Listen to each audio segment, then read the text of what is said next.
The west side is the best side. In today's video, we're checking out Iruka Hawaii's dolphin swim with ocean activities. So first up, how do you get there? The boat departs from Waianae Harbor, which is on the west side of the island. Waianae Harbor is about 35 miles from Waikiki. Depending on traffic, this can take you anywhere from an hour 15 to an hour and a half. If you're staying in Waikiki, they do have a free shuttle. We took the free shuttle from the Hilton Grand Islander at about 5:30 in the morning. That's right, a bright and early 5:30 a.m. We knew it'd be a long drive, so we just napped on the way there. So if you're staying in Waikiki and you do have a rental car, I would still recommend taking the free shuttle. It just makes it easy. So what to expect? We got to the harbor around 7 a.m. to check in at the boat.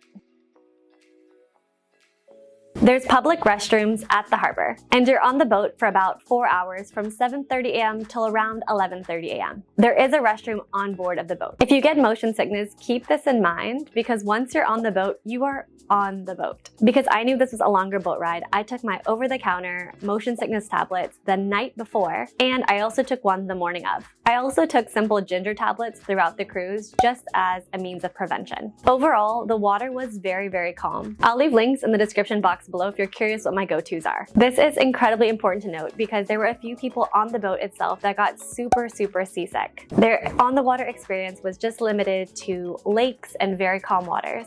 While overall, the cruise was very calm on the west side, if you haven't been on open water ocean and you might get motion sickness, it could be a good idea to take some ginger tablets or some other preventative measure, whether that's sea bands or something else. The snorkel tour has 2 spots. The first spot is with dolphins. The second spot is a much more relaxed spot where you can snorkel with fish, turtles. They also have some ocean activities such as a stand-up paddleboard, inflatable rock wall, this giant floating lily pad, and a water slide. In terms of value, you get quite a bit of bang for your buck. For stop number 1 to swim with dolphins, we go offshore. The water here is so deep that you cannot see the bottom. As someone who lives here on Oahu, it's still a little bit jarring when you're in water that's so deep that you can't see the ocean bottom. The boat doesn't chase the dolphins. Instead, the captain and crew spots the dolphin pods. The boat races ahead of these dolphin pods. Then everybody jumps in the water really quickly. Sometimes the timing is right and the dolphin pods swim right underneath you. Other times they change directions and you have to try again. But keep in mind, the dolphins are at a distance. As in, the dolphins aren't swimming 5 feet underneath you. You cannot touch or ride the dolphins. Dolphins are wild animals, so you're not literally swimming with them. Logistically, that would be almost impossible. I would be so impressed if anyone could keep up with a dolphin. If you're thinking more so swimming with dolphins just a few feet in front of you at the same speed that you're swimming, there are also dolphin programs either through Dolphin Quest at Kahala Resort or through Sea Life Park where you can do this with dolphins that are in captivity. If you've never done this type of dolphin swim in the ocean before, just know that the energy can be a little bit chaotic for the first part of the tour because you're trying to essentially get everybody in the water really quickly so everyone can see the dolphins before they essentially swim away. Now, the second stop was my favorite. We just did our second dive and it was amazing. So good.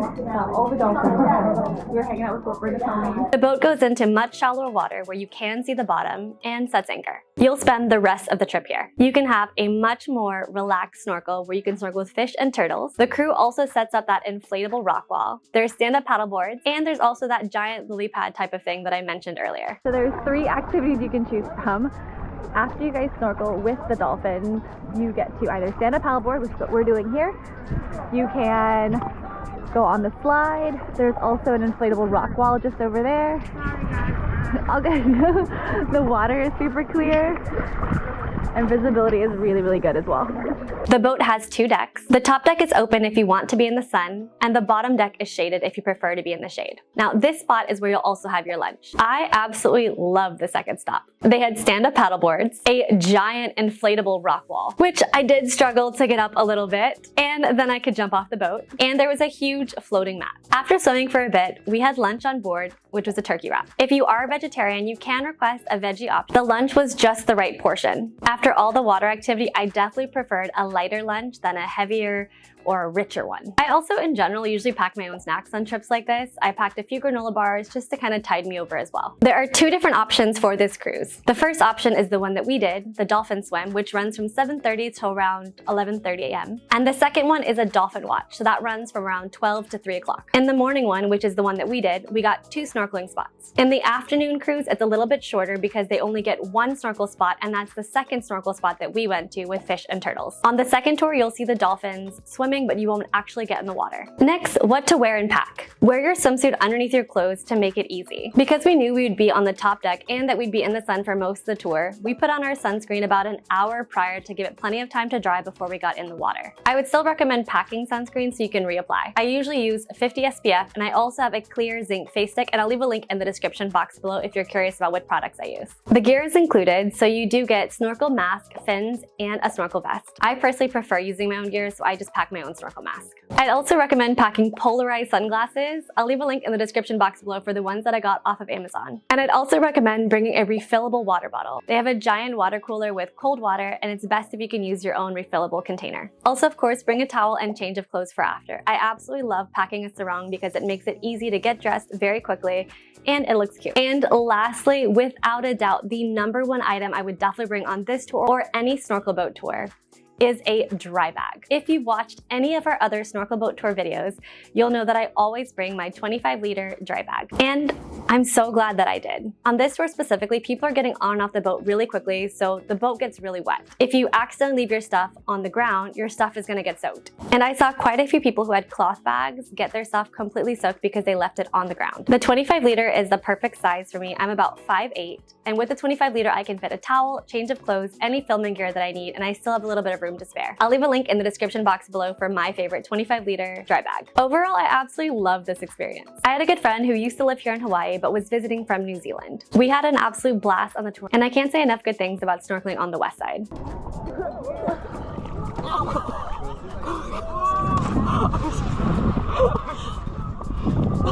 Okay. That is how you should not hold the paddleboard. You should hold it like this. You should hold it like that. There's a reason. There's a handle there.